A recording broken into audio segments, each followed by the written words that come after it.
Nah, tentang pembelajaran daring, biasanya kan pembelajaran itu kita menyampaikan sesuatu ya. Nah, ini supaya memberikan keringanan pada teman kita yang atau siswa kita yang sedang belajar, kita menyiapkan beberapa bahan ya.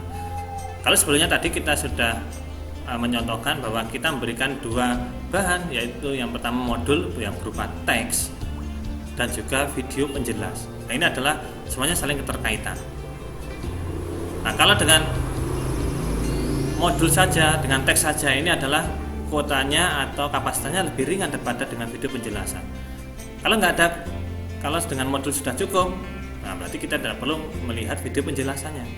Tapi kalau dengan modul kurang cukup karena mungkin belum paham tentang yang ada di makalah tadi, yang ada di modul tadi, berarti kita butuh penjelasan. Nah, penjelasan bisa kita lihat dengan video penjelasan tadi. Berarti ini adalah dua pilihan. Kalau kita tidak ada keterbatasan, siswa kita tidak ada keterbatasan, maka kita bisa menggunakan modul dan video penjelas secara bersamaan.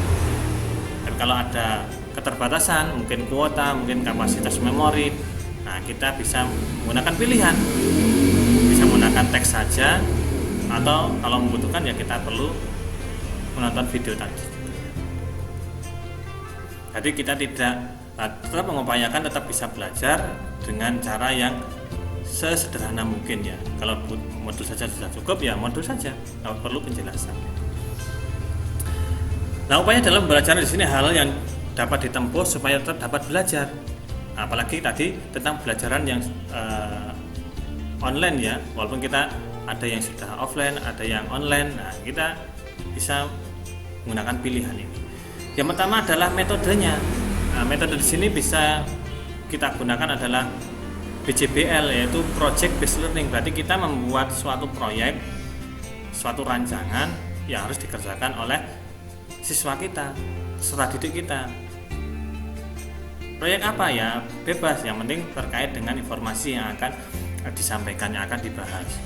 Kemudian juga bisa melakukan home visit, yaitu mengunjungi rumah siswa masing-masing. Nah, ini juga agak sulit ya kalau siswa yang kita hadapi itu banyak. Ya, home visit ini juga bisa diakali dengan kita menelpon secara langsung ya. Kita tidak perlu ke rumahnya, tapi kita hanya by phone saja. Kita video call saja itu sudah bisa. Kemudian juga bisa menggunakan blended learning, yaitu percampuran antara online dan offline ya. Itu yang bisa dilakukan kalau memang zonanya itu sudah mulai zona yang aman. Dan juga bisa menggunakan metode-metode yang lain. Kemudian bimbingan belajar. Nah, kalau kita membutuhkan waktu belajar yang lebih, nah kita bisa menggunakan aplikasi-aplikasi atau layanan yang ada di portal lain.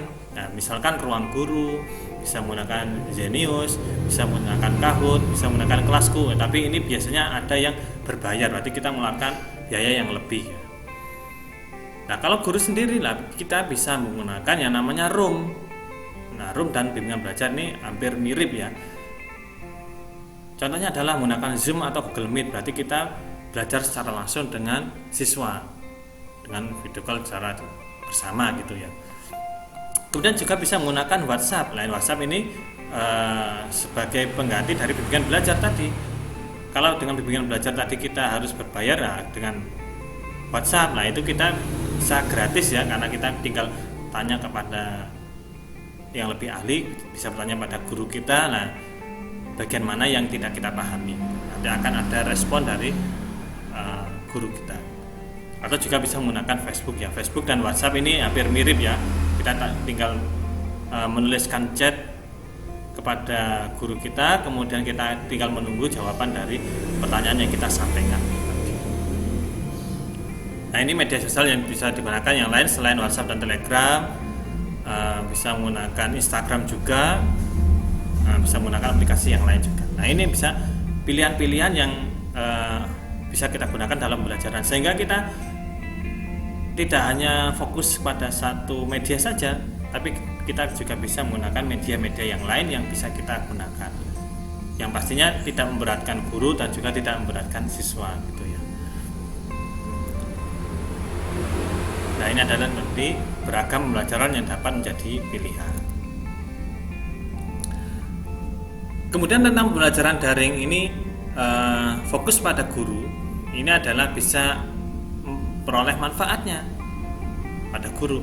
Yang pertama adalah skillnya guru, kemampuan guru. Nah, dengan pembelajaran daring seperti ini, yang awalnya pembelajaran kita sampaikan secara langsung ya, guru tinggal menyampaikan pesan kepada siswa. Lah sekarang guru harus meningkatkan kemampuannya ya, seperti apa?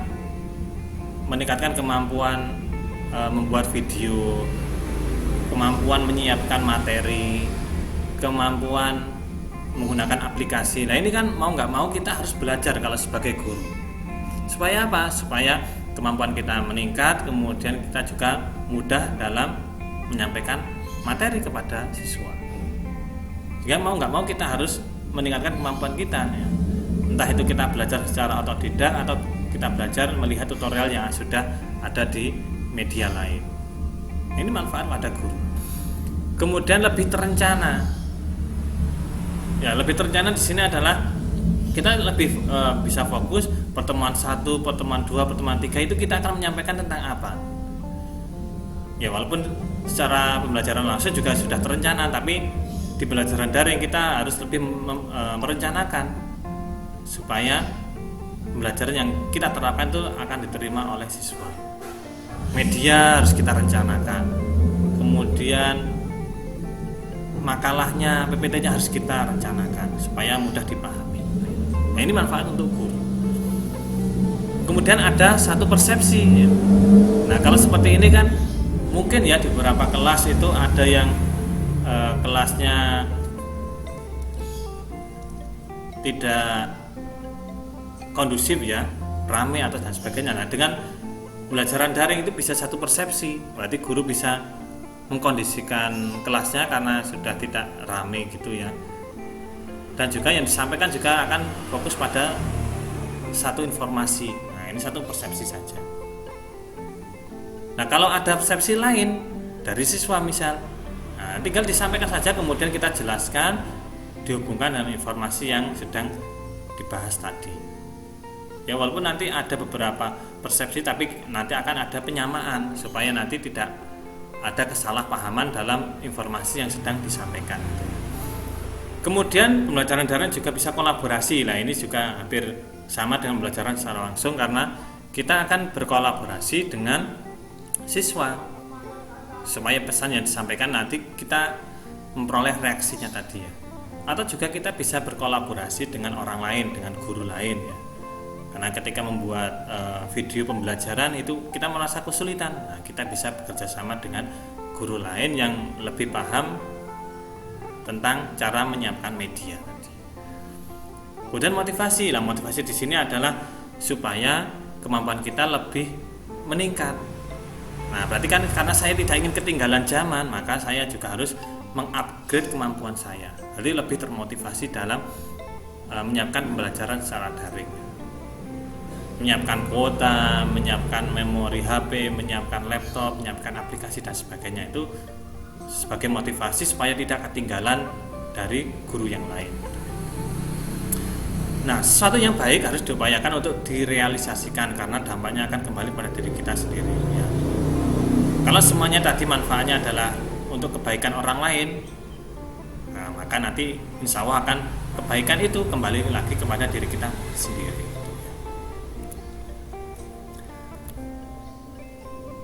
Oke. Ya, walaupun pembelajaran sekarang beberapa masih daring, pembelajaran daring di sini ada beberapa kekurangan. Nah, di sini kekurangan adalah dilihat dari perspektif dari guru ya, bukan dari siswa atau peserta didik. Yang pertama adalah kurang efektif. Terdapat beberapa kesulitan ketika menerapkan daring. Kurang efektifnya karena ya tadi ada beberapa kendala sinyal, kendala kuota, kendala perangkat, itu adalah menjadi kurang efektif.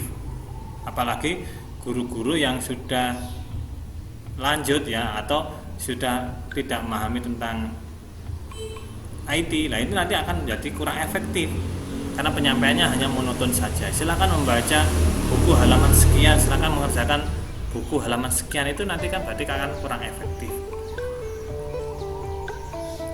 Dan juga waktunya tadi terbatas. Nah, terbatasnya banyak sekali ya, dari aspek-aspek beberapa hal tadi juga memiliki keterbatasan. Kemudian kekurangannya adalah teknologi, terutama guru yang sudah berlanjut usia tadi. Ya, teknologi karena semakin berkembang, maka kita juga harus lebih memahami ya tentang perkembangan teknologi itu sendiri.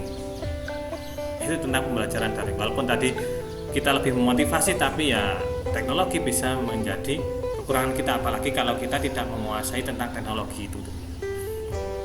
Jadi kalau tidak memahami tentang teknologi, ya kita harus belajar lebih giat. Nah, itu sebagai kekurangannya.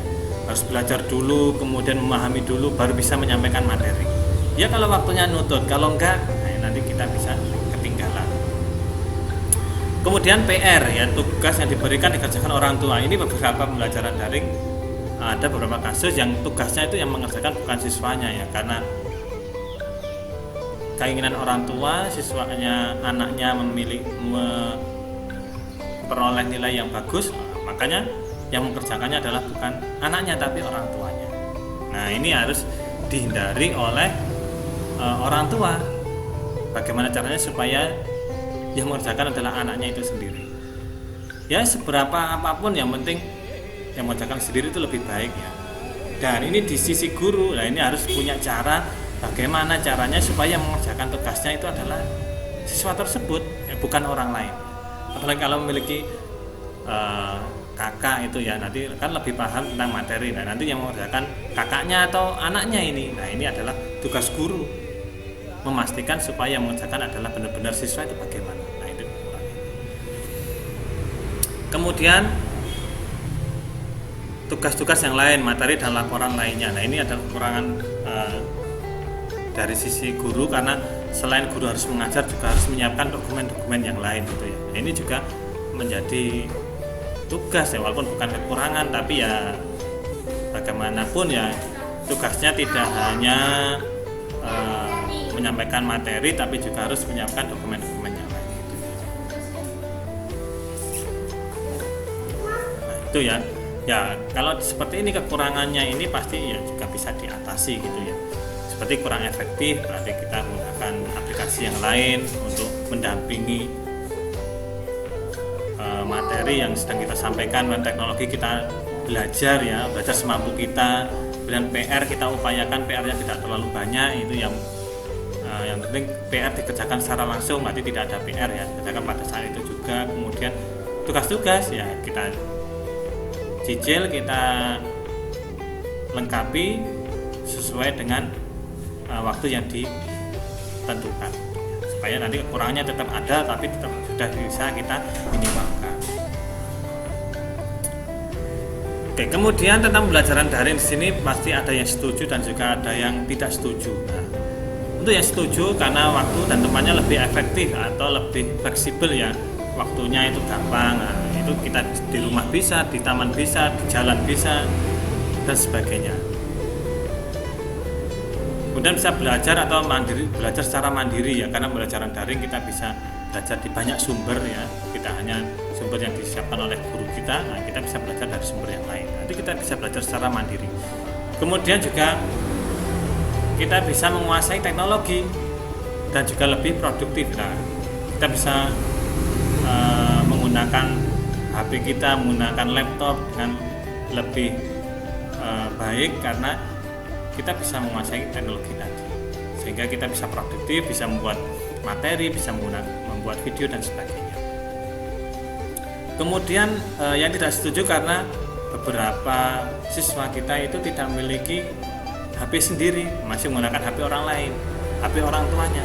Ya kalau HP-nya tidak digunakan orang tua untuk bekerja, kalau digunakan kan berarti nanti harus dibawa ke tempat kerja. Nah ini menjadi yang tidak setuju tentang pembelajaran daring gitu ya. Dan juga HP harganya kan juga tidak murah gitu. Kemudian yang tidak setuju lagi karena satu arah, tingkat pemahamannya berbeda. Ya satu arah tadi karena hanya menyampaikannya dari sisi guru saja. Kemudian tingkat pemahamannya berbeda ya, karena pemahaman pasti setiap siswa berbeda ya. Cara menangkap materinya juga berbeda, makanya di sini ya tingkat pemahamannya berbeda. Tapi biasanya kalau secara daring ini yang bisa mengikuti adalah siswa-siswa yang tidak ada keterbatasan, misalkan kuota atau memori dan sebagainya, itu mereka bisa mengikuti sehingga tetap bisa memahami apa yang disampaikan. Tapi kalau ada keterbatasan, nah ini nanti juga yang awalnya siswanya kalau secara di kelas sebenarnya tergolong siswa yang pandai, tapi ketika pembelajaran daring ada keterbatasan, nah ini bisa tertinggal. Nah ini menjadi sesuatu yang kontra. Kemudian kurangnya pengawasan dan juga menunda. Kurangnya pengawasan karena nanti pembelajaran lebih banyak dengan HP, nanti tidak bisa mengontrol ini siswa ini sedang belajar atau sedang membaca hal yang lain, sedang menonton video pembelajaran atau menonton video yang lain, sedang bermain permainan edukatif atau permainan yang lain. Nah ini kurangnya pengawasan karena kan kita tidak bisa melihat HP yang sedang dilihat oleh siswa kita. Ini siswanya sedang ngapain, itu kan nggak tahu. Nah kemudian kontra juga yaitu menunda. Nah, karena tugasnya nanti bisa dikirimkan lebih lama lagi ya waktunya, makanya lebih banyak ditunda. Apalagi materi yang disampaikan mungkin tidak paham, makanya kemudian ditunda untuk tidak dikerjakan gitu. Nah ini adalah ya kontra terhadap pembelajaran daring. Ya walaupun ada pro dan kontra, ya mau nggak mau ya kalau itu adalah suatu kebijakan ya harus kita terapkan pembelajaran daring. Kalau sudah pembelajaran lingkungan sudah normal, maka kita pembelajarannya secara langsung. Ditinjau dari sudut pandang siswa sebagai pelaku utama pembelajaran yang memiliki kepentingan paling besar. Kemampuan menerima materi akan berdampak pada kemampuan berikutnya. Ya, di sini adalah karena siswa adalah nanti harus memahami materi secara beruntun, makanya materi yang disampaikan pada hari ini harus dipahami supaya materi berikutnya nanti akan bisa mengikuti seperti itu.